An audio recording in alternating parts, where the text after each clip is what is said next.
we're gonna start with what are metals and non-metals. So,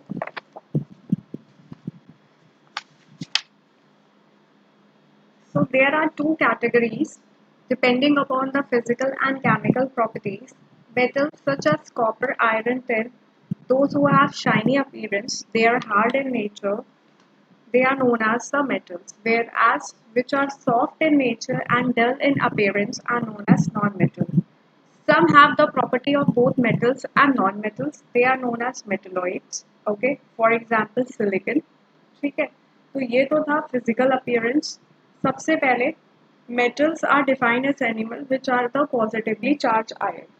तो metal की tendency क्या होती है? पहली चीज तो इसकी physical appearance, they are shiny appearance, ये होते हैं शाइनी अपीयरेंस के. सेकेंड चीज क्या होता है? या ये हार्ड होते हैं, ये अपना एक इलेक्ट्रॉन को लूज करते हैं. अब इलेक्ट्रॉन क्या होता है? एक एटम होता है जो पॉजिटिवली चार्ज होता है, इसके अराउंड कुछ इलेक्ट्रॉन मूव करते हैं, तो इसकी टेंडेंसी होती है अपनी इलेक्ट्रॉन को डोनेट करना, राइट? ये अपना इलेक्ट्रॉन डोनेट करते हैं, तो ये होते हैं positively charged ion. On the contrary ये होते हैं डल, ये होते हैं काफ़ी ज़्यादा सॉफ्ट, और इनकी टेंडेंसी होती है टू टेक द इलेक्ट्रॉन. इसकी होती है लूज करना, इसकी होती है डीप. इन दोनों की प्रॉपर्टीज जिसमें होती हैं उसको बोलते हैं मेटलॉइड्स, राइट? तो जिसमें ये दोनों प्रॉपर्टीज होती हैं वो होते हैं metalloids, right? Now elements with valence electron are normally metalloids. अब valence electron means outermost shell में जिसमें इलेक्ट्रॉन्स होते हैं, राइट? आउटर मोस्ट शेल के जितने भी इलेक्ट्रॉन्स होते हैं उसको हम बोलते हैं valence electron. If you have any problem you can ask me up in the live class. Occurrence क्या होता है? ये ओर्स में प्रेजेंट होते हैं. ओर होता है जिसमें कंबाइंड फॉर्म में मेटल्स होते हैं, ठीक है? उसमें कुछ इम्प्योरिटीज होती हैं जिसको गैंग बोलते हैं, ठीक है? प्रोनाउंस आर गैंग, ठीक है? स्पेलिंग में इसके यू भी आता है, बट गैंग इसको प्रोनाउंस करते हैं. प्योरिटीज होती है जिसको रिमूव करना पड़ता है, प्योरीफाई करना पड़ता है. कुछ होते हैं जिनके बैलेंस इलेक्ट्रॉन में 8 इलेक्ट्रॉन्स होते हैं, ठीक है? उनको हम बोलते हैं नोबल गैसेस. वो ना तो लूज करेंगे ना तो गेन करेंगे. और मेटलॉइड्स वो होते हैं जिनमें जनरली 4 होते हैं जिनके बैलेंस शेल में electrons. Metallurgy is a process जिसमें से मेटल को क्या किया जाता है? निकाला जाता है. मेटल को एक्सट्रैक्ट करने का प्रोसेस क्या होता है? हमारा मेटलर्जी, ठीक? तो ये था बेसिक कि अकरेंस कैसा होता है, फिजिकल स्टेट क्या होती है. Now occurrence of the non metal. अब हम बात करेंगे नॉन मेटल की अकरेंस की, ठीक है? जैसे फॉर एग्जांपल हाइड्रोजन, ये कहाँ फाउंड होता है? ये हमें मिलता है सन पे, ठीक है, स्टार्स पे. नाइट्रोजन फ्री एटमॉस्फेयर में प्रेजेंट होता है. ऑक्सीजन हमारा होता है एयर में, राइट? कार्बन हमारा फ्री स्टेट में होता है, ग्रेफाइट में होता है, कोल में होता है, डायमंड में होता है, अर्थ के अंदर होता है. This occurrence you have to study from the book itself.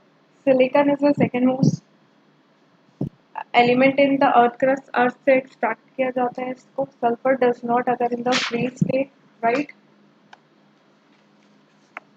Noble gases like helium ये सब फॉर्म्ड होते हैं, एलिमेंट्री फॉर्म एयर में हमको मिलती है. Extraction of from these sources is equally important.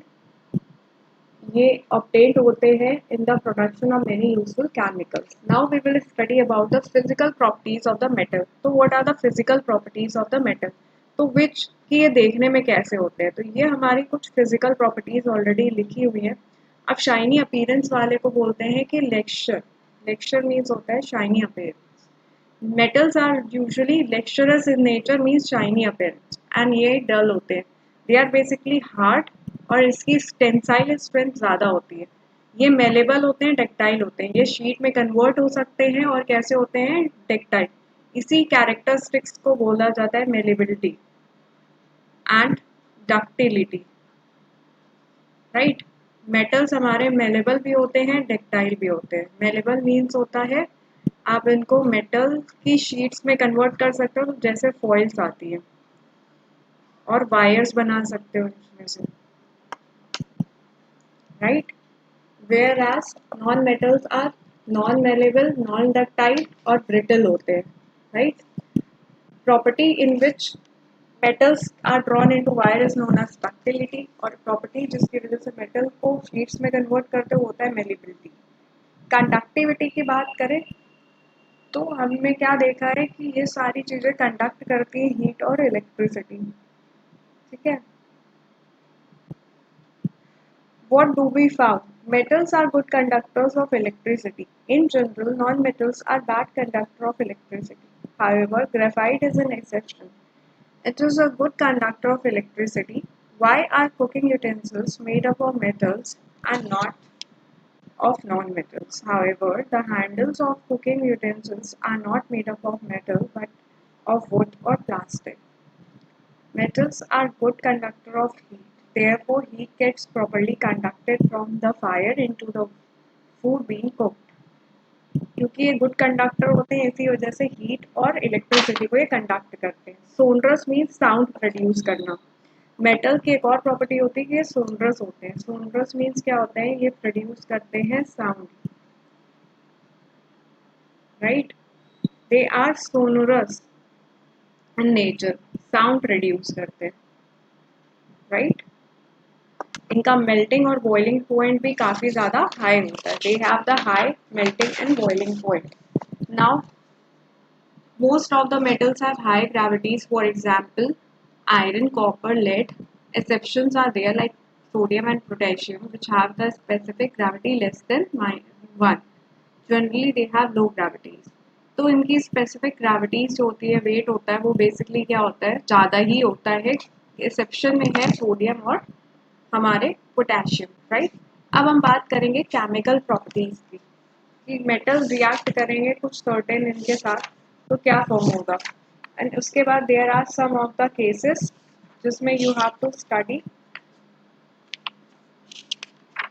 study the uses from it, right? Chemical properties we will be continuing in our next lecture. That's all for today. Thank you.